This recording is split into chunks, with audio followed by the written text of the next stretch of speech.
going to be working on the songs I got trouble with on Sunday morning, so get used to that.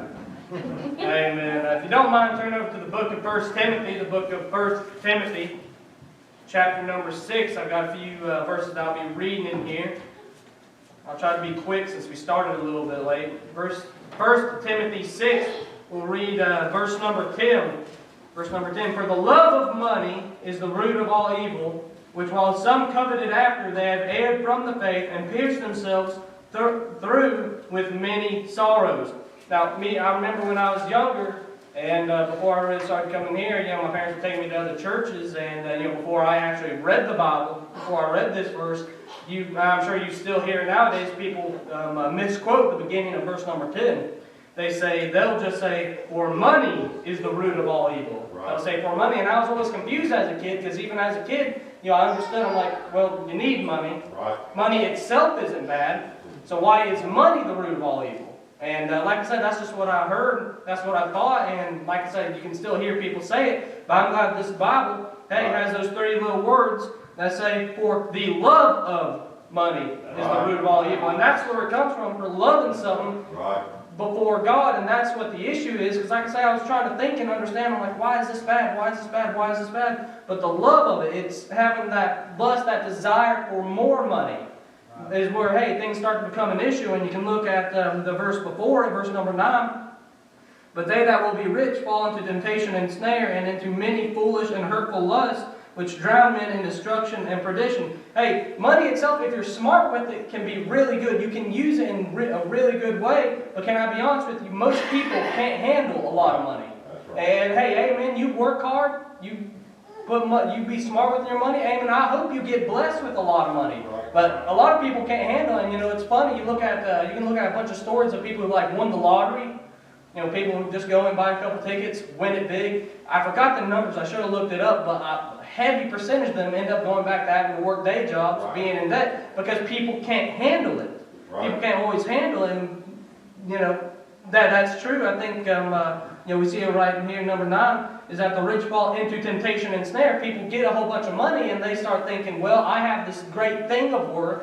Oh, I must be worth something. And their head starts to get this big, thinking that they're better than everybody else just because they have a lot of something that is worth it. Well, that's where the issue falls into, for loving that. And you see, rich people, it's not all rich people, but you see, they're not satisfied. They always think, man, I got to have more and more and more and more. And that'll really ruins families. One of the biggest things that causes divorce is over financial issues. People who either aren't smart with it, or people who just do everything to try to earn it because they have that love for money. But if we look at verse number 11, "But thou, O man of God, flee these things and follow after righteousness, godliness, faith, love, and patience, and meekness." Like I said, you can have a bunch of money, but you have to have the love of God in your heart first.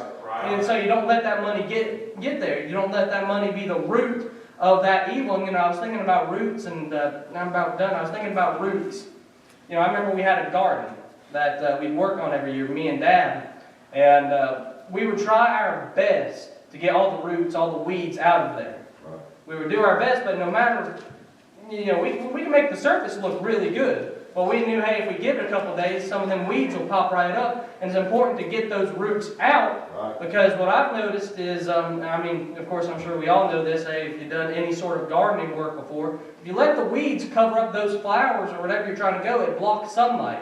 Kudzu vine will actually wrap around the plant, trying to take sun, trying to strangle it. Right. And that's why, we have to make sure, we have to look in our own lives and say, are there any roots that I need to get rid of? Are there any roots that aren't good that I need to get rid of? Because if we let these other things grow, what it'll do, it'll take life from what's important. And I hope we think about that. And it's not just money, but if you love anything before God, it can be a root of evil. And we need to look in our lives and make sure that, what we have in there is the right things. Hey man, birthdays or anniversaries past week? Birthdays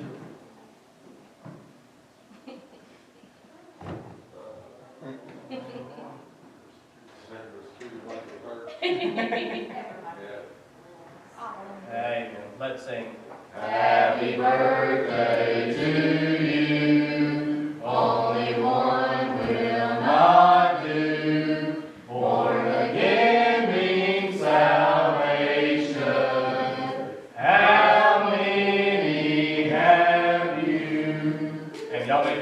Sunday school.